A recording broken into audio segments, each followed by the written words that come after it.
لیکن اس ہفتے حضرت امام حسین رضی اللہ عنہ کی فضیلت پر ہی بات ہوگی کہ اللہ نے فرمایا قرآن کریم کے اندر فَلَا تَظْلِمُوا فِيهِنَّ أَنفُسَكُمْ کہ ان چاروں مہینوں کے اندر اپنی جانوں کے اوپر ظلم نہ کرو۔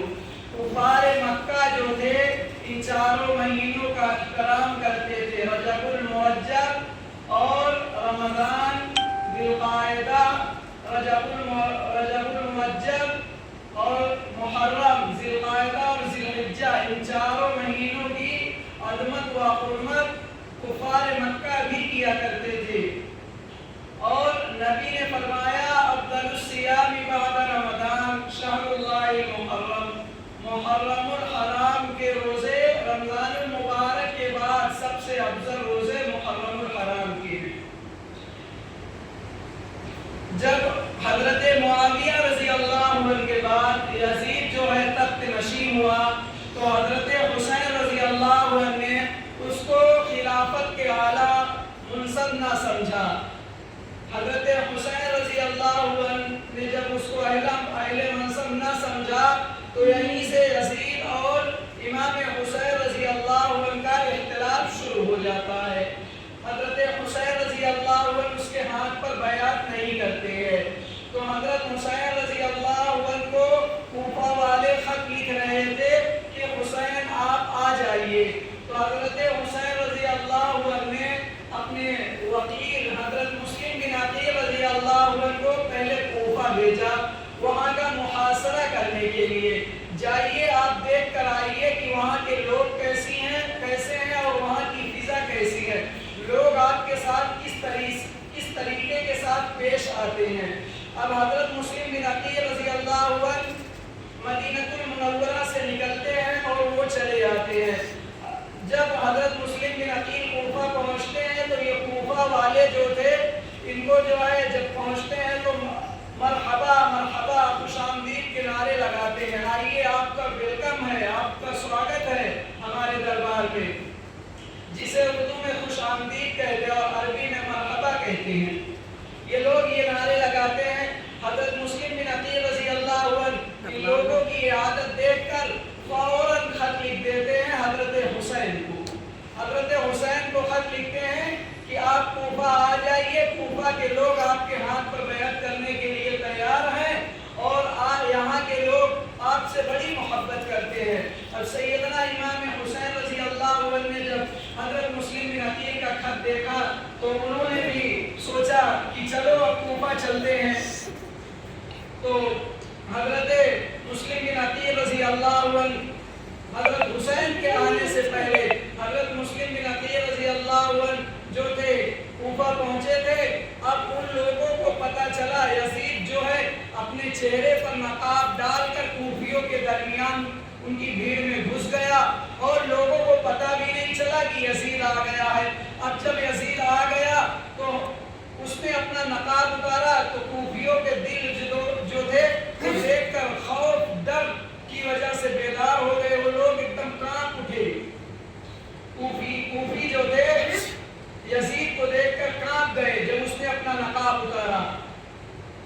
اس کے بعد حضرت مسلم بن عقیل ایک حضرت ام ہانی تھی ان کے گھر میں گئے۔ جب ان کے گھر میں گئے تو حضرت ام ہانی کو گرفتار کر لیا گیا، کہا گیا کہ اس کو ہمارے حوالے کرو ورنہ ہم تمہیں قتل کر دیں گے۔ حضرت ہانی نے کہا کہ گلستان نبوت کے پھول کو میں تمہارے حوالے نہیں کر سکتی ہوں، میری جیسی ہزاروں جانیں گلستان نبوت پر قربان ہو جائے، یعنی میری ایک جان جیسی ہو اور ہزاروں جانیں ایسی ہوں تو میں گلستان نبوت پر قربان کرنے کے لیے تیار ہوں، لیکن گلستان نبوت کا پھول تمہارے حوالے نہیں کر سکتی۔ اب حضرت ہانی کو شہید کر دیا گیا۔ اس کے بعد حضرت مسلم بن عقیل رضی اللہ عنہ وہاں سے بھاگ نکلے۔ جب حضرت مسلم بن عقیل رضی اللہ عنہ کچھ دیر لڑے اس کے بعد نکل گئے، پھر ایک رات ایسی آئی کہ حضرت مسلم بن عقیل بالکل تھک چکے تھے، ایک دم تھک کر ایک بڑھیا تھی اس کے گھر پر جا کر بیٹھ گئے۔ جب بڑھیا نے دروازہ کھولا تو بڑھیا نے دیکھا کہ 14ویں رات کی چاند کی طرح چمکتا ہوا ایک انسان میرے چوکھٹ پر آ کر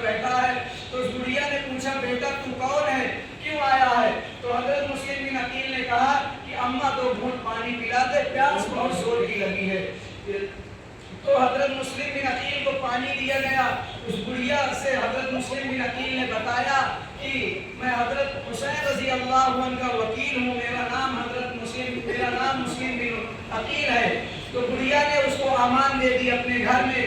جب وہ اس کے گھر میں چلے گئے تو حضرت مسلم بن عقیل نے کہا کہ دشمن جو ہے میرے جان کی پیاسی ہے, میرے خون کی پیاسی ہے. اس کے بعد حضرت مسلم بن عقیل رضی اللہ عنہ اس کے گھر میں تھے. بڑھیا کا بیٹا جو تھا کم وقت درباری تھا, بادشاہ کا درباری تھا.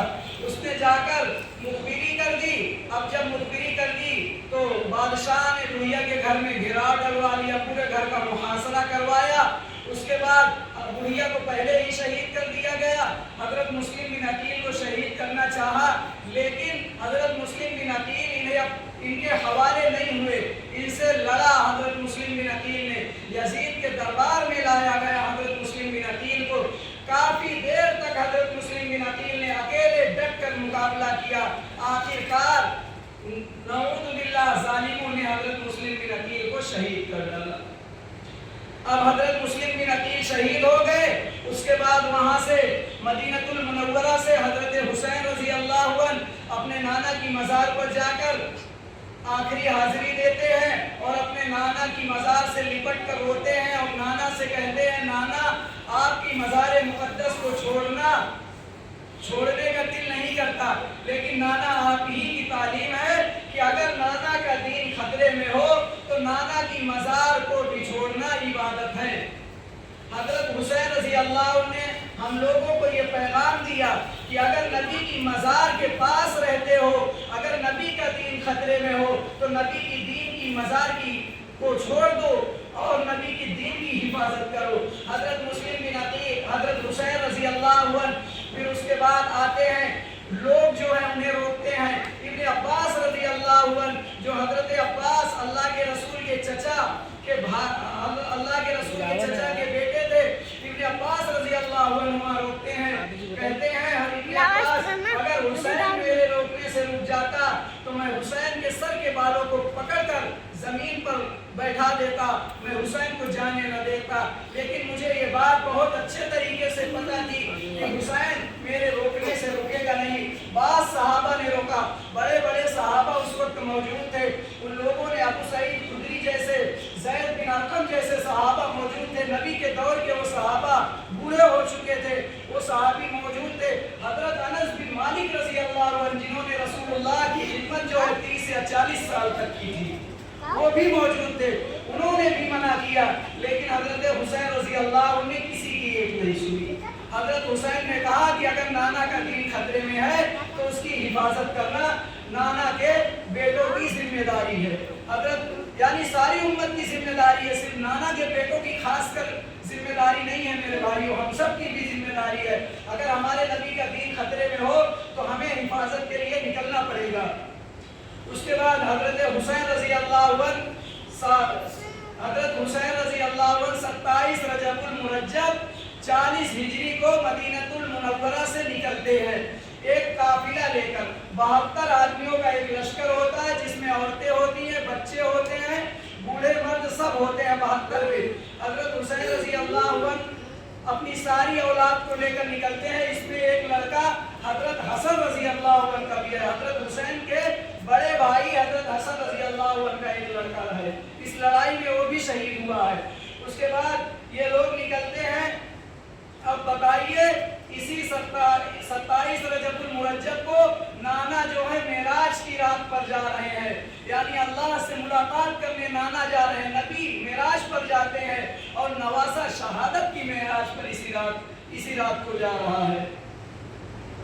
نبی کا سفر آسمانوں پر ہوتا ہے اور نواسے کا سفر زمین پر کربلا میں ہوتا ہے. بہرحال حضرت حسین رضی اللہ عنہ کربلا پہنچنے سے کچھ میل پہلے رک جاتے ہیں. ایک آدمی ملتا ہے, حضرت حسین مجھ سے وہاں کے حالات پوچھتے ہیں کہ کوفہ کے حالات کیسے ہیں بتاؤ. تو وہ کہتا ہے کہ حسین کوفیوں کے جو دل ہیں وہ تمہارے ساتھ ہیں, لیکن تلواریں جو ہیں وہ کھل کر یزید کے ساتھ ہیں. اے حسین ایک کام کرو, آپ مت جائیے, یہیں سے واپس چلے جائیے. حضرت حسین رضی اللہ عنہ نے فوراً اپنا ارادہ بدل دیا اور واپس لوٹنے کے لیے تیار کے گھر والے جو تھے وہ ضد کرنے لگے. حضرت حسین کو وہیں یہ بات بھی پتہ چلی کہ حضرت مسلم بن عقیل کو شہید کر دیا گیا. تو ان کے گھر والے جو تھے انہوں نے کہا کہ حسین ہم لوٹیں گے نہیں, ہم بدلہ لیں گے مسلم بن عقیل کا. تو حضرت حسین رضی اللہ عنہ نے کہا کہ بہرحال اس کے بعد حضرت مسلم بن عقیل کے جانے کے بعد اب دنیا کی زندگی بیکار ہے, اس زندگی میں کوئی مزہ نہیں ہے. حضرت حسین رضی اللہ عنہ نے ان کی ضد پر بدلہ لینے کے لیے نکل پڑے. اب حضرت حسین رضی اللہ عنہ ایک جگہ پہنچتے ہیں جس کا نام کربلا ہے, عراق کے اندر یہ سرزمین ہے. جب کربلا کے اندر پہنچتے ہیں تو حضرت حسین کو پتہ چلتا ہے کہ یہ زمین جو ہے کربلا کی ہے. حضرت حسین کو پتہ چل جاتا ہے کہ یہیں پر لڑائی ہوگی, یہی وہ میدان ہے. حضرت حسین کہتے ہیں کہ آل رسول کے لیے یہ آزمائش کی جگہ ہے, یہ آزمائش کی جگہ ہے اولاد نبی کے لیے.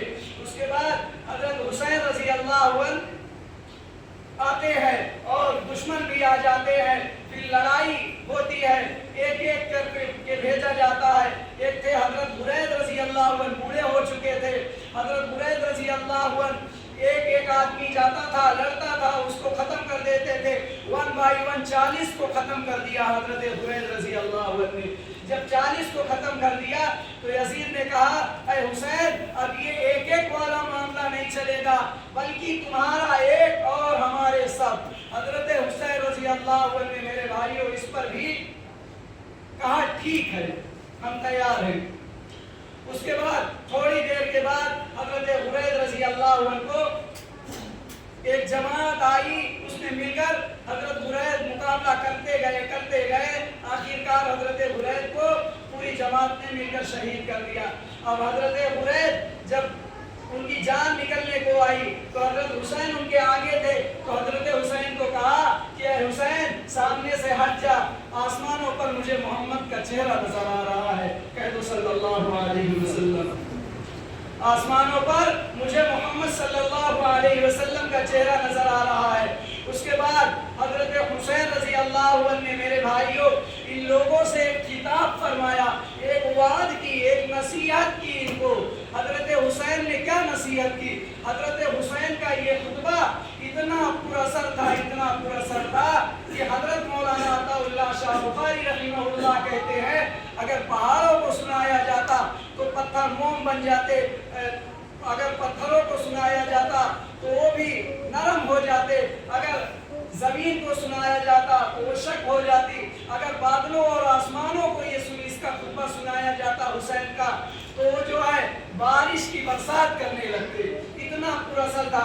لیکن یزید کے اندر دل نہیں تھا, ظالموں کے اندر دل نہیں تھا, پتھر تھا. لیکن اللہ فرماتا ہے او اشد قسوہ من الحجارۃ او اشد قسوہ, پتھر بھی اللہ کی خوف سے کانپتا اور تھرتھراتا ہے جہنم کی آگ سے. لیکن ان کے دل میں عطا اللہ شاہ بخاری رحمہ اللہ کہتے پتہ نہیں کیا تھا. اس کے بعد حضرت حسین رضی اللہ عنہ اللہ کا کلام لے کر دشمنوں سے ایک رات کے لیے حضرت حسین نے مہلت مانگی. کہا ظالموں ایک رات کے لیے مجھے مہلت دے دو. اب حضرت حسین چاہتے, کوئی ان کو دیکھ نہیں رہے تھے کوئی لوگ, حضرت حسین چاہتے تو وہاں سے چلے بھی جا سکتے تھے. اور حضرت حسین کا یہ پلان بھی نہیں تھا کہ کوئی تلوار اکٹھی کی جائے, لشکر بلایا جائے, یہ سب کوئی پلان نہیں تھا. بلکہ اللہ سبحانہ و تعالی کی عبادت ساری رات خیمے کے اندر بیٹھ کر 72 افراد نے, مرد عورت بوڑھے بچے نے اللہ کی تسبیح کی ساری رات. اس کے بعد صبح کو جب جو ہے محرم الحرام کا دن آیا, یوم عاشورہ کا دن, 10 محرم الحرام کا دن, حضرت حسین نے کربلا کے اندر جب سورج طلوع ہوا, سورج کو خونی سورج دیکھا تو حضرت حسین سمجھ گئے کہ یہ ظالم لوگ جو ہے بغیر نبی کی اولاد کو قتل کیے ماننے والے نہیں ہیں. اس کے بعد حضرت حسین رضی اللہ عنہ نے میرے بھائیوں ایک خطبہ دیا. خطبہ یہ دیا, اونٹنی پر سوار ہوئے, اللہ تبارک و تعالیٰ کا کلام مقدس اپنے ہاتھ پر لے کر لوگوں سے مخاطب ہوئے کہ اے لوگوں, کیا میں تمہارے نبی کی بیٹی کا بیٹا نہیں ہوں؟ کیا سید الشہداء امیر حمزہ میرے باپ کے چچا نہ تھے؟ کیا ذوالجناحین جعفر طیار میرے چچا نہیں تھے؟ کیا علی مرتضیٰ شیر خدا میرے باپ نہیں تھے؟ کیا فاطمہ الزہرا نبی کی بیٹی میری ماں نہیں تھی؟ حضرت حسین نے یہ خطبہ دیا۔ اس کے بعد حضرت حسین نے کہا کہ اگر اب بھی ظالموں تم لوگوں کا دل میرا خون بہانے سے نہ روکے، اپنے گریبانوں کے اندر اپنا منہ ڈالو، اپنے دل کے اندر جھانک کر دیکھو کہ میں کون ہوں، میرا محاصرہ کرو، کیا میرا قتل کرنا، میری حرمت کا رشتہ توڑنا تمہارے لیے جائز ہے؟ کیا میں تمہارے نبی کی بیٹی کا بیٹا نہیں ہوں؟ حضرت حسین نے فرمایا اس وقت روئے زمین پر اگر کسی نبی کا بیٹا موجود ہے تو واحد صرف میں ہوں، حسین ہوں۔ اس کے علاوہ آج پورے روئے زمین پر کسی نبی کا بیٹا موجود نہیں ہے۔ حضرت حسین نے کہا اگر تم یقین نہیں کرتے میری بات پر تو تم میں ایسے لوگ موجود ہیں۔ نبی نے یہ فرمایا، میرے نانا نے میرے اور میرے بڑے بھائی حضرت حسن کے بارے میں یہ فرمایا، سیدہ شباب اہل الجنہ، اگر جنت میں مردوں کے سردار کوئی بنیں گے تو سیدنا امام حسین اور سیدنا امام حسن رضی اللہ عنہ بنیں گے۔ کیا یہ نہیں سنا ہے؟ اگر تمہیں میری بات پر یقین نہیں ہے تو تم میں ایسے لوگ موجود ہیں، ان سے یہ بات پوچھ لو۔ تمہارے بیچ ابو سعید خدری رضی اللہ عنہ موجود ہے، سہیل بن سعد ساہری موجود ہے، زید بن ارقم رضی اللہ عنہ موجود ہے، انس بن مالک رضی اللہ عنہ موجود ہے۔ ان صحابہ سے آپ پوچھ لو کیا میری بات غلط ہے؟ میرے نانا کے بارے میں یہ فرماتے ہوئے نہیں سنا ہے ان لوگوں نے؟ اس کے بعد ان لوگوں کو کیا پوچھنا تھا، انہوں نے کچھ بھی نہیں پوچھا۔ حضرت حسین نے اتنا پراسر خطبہ دیا، حضرت حسین کی ایک بات ان کے دل پر نہیں بیٹھی۔ آخرکار 7 محرم الحرام کو نواز رسول کا پانی بند کر دیا گیا۔ 7 کے بعد 3 دن لگاتار 10 محرم الحرام یوم عاشورہ کو سیدنا امام حسین رضی اللہ عنہ شہید ہوتے ہیں، سجدے کی حالت میں، نماز کی حالت میں، لیکن پانی نہیں ملتا ہے۔ حضرت حسین رضی اللہ عنہ نے تھوڑی دیر کے بعد یہ اعلان کیا کہ اب میرا بڑا بیٹا علی اکبر جائے گا میدان میں لڑنے کے لیے۔ وہ 18 سال کا نوجوان علی اکبر رضی اللہ عنہ نکلتا ہے اور دشمنوں کی ایک جماعت ہوتی ہے۔ علی اکبر بڑی بہادری اور دلیری کے ساتھ مقابلہ کرتے ہیں۔ اس کے بعد تھوڑی دیر کے بعد علی اکبر حضرت حسین کو بڑے بیٹے کو شہید کر دیا جاتا ہے۔ اس کے بعد حضرت حسین رضی اللہ عنہ بیٹھ جاتے ہیں، لاشوں پہ لاشیں اٹھاتے ہیں، خیمے کے اندر ڈالتے ہیں۔ حضرت زینب یہ ذوالخراش منظر دیکھ کر بے چین ہو کر خیمے سے باہر نکلتی ہے اور اپنے بھتیجے کو پکارتی ہے، علی اکبر کو پکارتی ہے کہ اس کے پاس جانے کے لیے جاتی ہیں، لیکن حضرت حسین حضرت زینب اپنی بہن کو پکڑ کر خیمے کے اندر کر دیتے ہیں۔ اس کے بعد تھوڑی دیر کے بعد حضرت حسین رضی اللہ عنہ نے فرمایا کہ ایک لڑکا تھا علی اصغر جس کا نام تھا، حضرت حسین کا چھوٹا بیٹا، تو حضرت حسین نے کہا کہ ظالموں دشمنی تمہاری میرے ساتھ ہے، اس بچے نے تمہارا کیا بگاڑا ہے؟ آج 3 دن ہو گئے ہیں، یہ بچہ پیاس سے بلبلا رہا ہے، ظالموں ایک تو گھونٹ پانی اس بچے کو پلا دو۔ ان لوگوں نے بدلے میں پانی کے بدلے میں تیر مارا ہے، تیر مارا بچے کے حلق پر آ کر لگتی ہے۔ حضرت حسین رضی اللہ عنہ تیر کو اپنے ہاتھ سے نکالتے ہیں، بچے کو زمین پر لٹاتے ہیں اور خون کا چلو بھرتے ہیں۔ اس بچے کا جو فوارہ پھوٹ پڑا خون کا، حضرت حسین نے چلو بھرا اور کھڑے ہو جاتے ہیں حضرت حسین اور آسمان کی فضا میں اس طریقے سے بلند کرتے ہیں، اپنے دونوں ہاتھ کو خون کو پھینکتے ہیں اور کہتے ہیں واللہ دیکھ آج تیرے نبی کی اولاد کے ساتھ یہ کیا ظلم ہو رہا ہے، یہ امت کیا ظلم کر رہی ہے تیرے نبی کی اولاد کے ساتھ۔ اس کے بعد حضرت حسین رضی اللہ عنہ کو پتہ چل گیا کہ ظالم اب میرے خون کی پیاسی ہے۔ آخرکار اب عورتیں بچی تھی تو حضرت حسین رضی اللہ عنہ اکیلے بچے تھے لڑائی کے لیے۔ حضرت حسین رضی اللہ عنہ نے یہ محسوس کر لیا کہ اب میری بھی جان جائے گی۔ حضرت حسین رضی اللہ عنہ نے اللہ رب العالمین سے دعا کی کہ اے اللہ اب میری آخری قربانی بھی اپنے حضور قبول فرما۔ آخرکار اللہ تبارک و تعالی نے آخر قربانی بھی قبول کی۔ حضرت حسین رضی اللہ عنہ اب نکلتے ہیں لڑائی کے لیے۔ مولانا رومی، مولانا ابوالکلام آزاد اپنی کتاب میں لکھتے ہیں، یہ مولانا ابوالکلام آزاد صاحب اس وقت کے ہیں جب انگریز سے لڑائی ہو رہی تھی۔ مولانا ابوالکلام آزاد اپنی کتاب میں لکھتے ہیں کہ اس اللہ کے ولی کے بدن مبارک پر 72 نشان تھے زخم کے، تلوار کے 72 نشان تھے، لیکن یہ اللہ کا ولی بیٹھتا نہیں ہے، لڑتا ہے لڑتا ہے لڑتا ہے۔ حضرت حسین لڑتے گئے۔ اب ایک وقت یہ آیا، جمعہ تھی، جمعہ کا دن تھا، یوم عاشورہ 10 محرم الحرام۔ حضرت حسین رضی اللہ عنہ نے ان لوگوں سے کہا کہ ایک کام کریے، آپ بھی ظہر کی نماز پڑھ لیجئے، میدان میں جمعہ نہیں ہوتا ہے۔ حضرت حسین نے کہا کہ ہم بھی ظہر کی نماز پڑھ لیں۔ سامنے والے کا جواب یہ تھا، حسین تمہیں نماز پڑھنا ہے تو پڑھ لے، ہمیں نماز پڑھنے کی کوئی ضرورت نہیں ہے۔ نبی کو ماننے والے تھے۔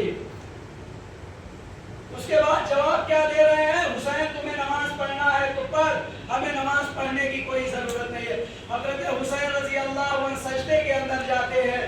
حضرت حسین رضی اللہ عنہ جب نماز پڑھتے ہیں، شمر کم بخت لائی ملعون آتا ہے، اور حضرت حسین رضی اللہ عنہ، ایک آدمی اس سے پہلے آتا ہے، اس کا نام مجھے یاد نہیں ہے، تو وہ اس کے ہاتھ سے جب وہ گردن کی طرف مارنے کو، حضرت حسین کو مارنے لگتا ہے، تو اس کی تلوار اس کے ہاتھ میں کپکپاہٹ ہوتی ہے اور تلوار زمین پر گر جاتی ہے۔ جب تلوار گر جاتی ہے تو حضرت حسین رضی اللہ عنہ کو پھر شمر تلوار اٹھاتا ہے۔ اس کے بعد سجدے کی حالت میں شمر کہتا ہے، یہی موقع ہے، اگر اس کو ختم کر دیا تو ختم کر دیا، ورنہ اس کو ہم لوگ مار نہیں پائیں گے۔ حضرت حسین کو سجدے کی حالت میں قتل کر دیا گیا۔ اس کے بعد جب حضرت حسین کو قتل کر دیا تو یہ لوگ فتح کے خوش، جب ان کی فتح ہو گئی، یہ لڑائی جیت گئے، اتنے خوش تھے، اتنے خوش تھے، یہ سوچتے تھے کہ اتنا بڑا بہادری کا کام ہم نے کیا۔ حضرت حسین کے سر مبارک کو تلوار کی نوک پر لے کر گھوڑے پر بیٹھ کر پورے میدان میں دوڑایا، اور جس میں مبارک پر گھوڑے کو دوڑایا گیا۔ یہ کس کی حکومت میں؟ یزید کی حکومت میں، حضرت معاویہ رضی اللہ عنہ کے بیٹے یزید کی حکومت میں۔ آج کچھ لوگ ہیں، کم سے کم یزید کی، اگر میں کہتا ہوں، بہت سارے علماء اکرام اس بات کو کہتے ہیں کہ اگر یزید کی برائی نہ کر سکو تو کم سے کم اس کی تعریف بھی مت کرو، کیونکہ اس کی حکومت میں جو ہے آل رسول کا قتل کیا گیا، اور اس نے 4 سال اس کے بعد حکومت کی، لیکن کوئی بدلہ نہیں لیا، کسی کو کوئی سزا نہیں دی۔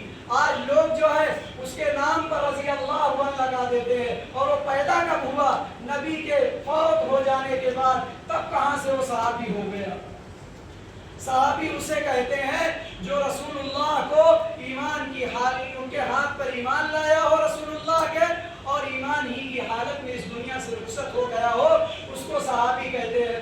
اس کے بعد حضرت حسین رضی اللہ عنہ کا سر مبارک یزید کے دربار میں لایا گیا۔ ابن زیاد فتح کی لڑائی میں اتنا خوش تھا، اتنا خوش تھا کہ شراب پی رکھی تھی، اور حضرت اس کے ہاتھ میں ایک چھڑی تھی، حضرت حسین رضی اللہ عنہ کے لب پر، ہونٹ پر چھڑی سے مارتا تھا، اور کہتا تھا، اے حسین، میں تمہیں کہتا تھا بیعت کر لے، بیعت کر لے، لڑائی نہیں ہوگی، معاملہ ٹھیک ہو جائے گا، لیکن تو میری بات نہیں مانا، آخر کار تو شہید ہو گیا نا۔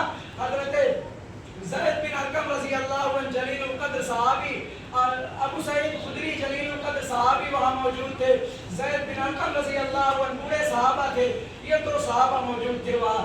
یہ منظر دیکھ کر ان کے دل پر چوٹ لگی، انہوں نے کہا، اے ظالم ابن زیاد، خدا سے ڈر، خدا سے ڈر، کچھ خوف تو کھا خدا کا، یہ وہ لب ہے، تم اس لب پر چھڑی مار رہا ہے جس لب کو سرکار دو عالم صلی اللہ علیہ وسلم روزانہ کئی مرتبہ چوما کرتے تھے، یہ کوئی معمولی ہونٹ نہیں ہے جس ہونٹ پر تم چھڑی مار رہا ہے۔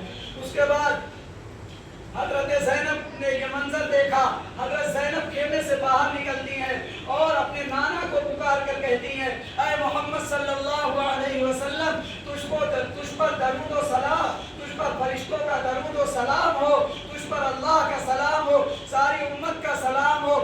دیکھ تیری اولاد کے ساتھ کیا ہو رہا ہے، حسین جو ہے کربلا کی خاک میں آلود پڑا ہے، حسین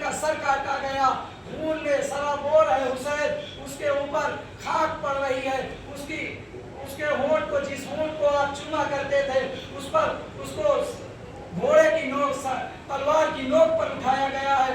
حضرت زینب رضی اللہ عنہ نے یہ بات جب کہی تو پورے مجمع میں سے جتنے دوست تھے، جتنے دشمن تھے، قاتل بھی رونے لگے اس بات پر۔